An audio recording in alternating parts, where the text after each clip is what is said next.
نبی پاک صلی اللہ علیہ وسلم نے فرمایا تھا حضرت حذیفہ رضی اللہ تعالیٰ عنہ کے جواب میں، جب آپ نے سوالات کیے خیر کا دور، شر کا دور، شر کا دور، خیر کا دور، نبی پاک صلی اللہ علیہ وسلم نے فرمایا ایک دور آئے گا، ہوگا تو خیر کا دور، لیکن اس میں دخن، دھوکہ ہوگا۔ پوچھتے ہیں اللہ کے رسول صلی اللہ علیہ وسلم دھوکہ کیا ہوگا؟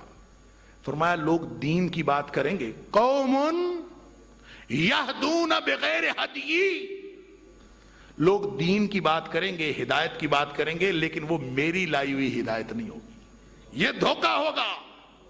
اور پھر وہ دھوکے والی وہ حدیث بھی آپ سامنے رکھ لیجئے کہ نبی پاک صلی اللہ علیہ وسلم نے فرمایا تھا یاتی علی الناس سنون خداع، لوگوں کے اوپر دھوکے کا دور آنے والا ہے، اور دھوکے کے دور کی نشانی یہ ہے کہ یصدق فیہ الکاذب، جھوٹے کو لوگ سچا کہیں گے، سچے کو لوگ جھوٹا کہیں گے، وَيُؤْتَمَنُ فِيهِ الْخَائِنُ وَيُخَوَّنُ فِيهِ الْأَمِينُ، دیانتدار کو بددیانت کہیں گے، بددیانت کو دیانتدار ثابت کریں گے، اور وہ احمق، پرلے درجے کے احمق جن کے عقل قریب سے بھی نہیں گزری ہوگی، وہ لوگوں کے امور کے بارے میں فتوے دیں گے۔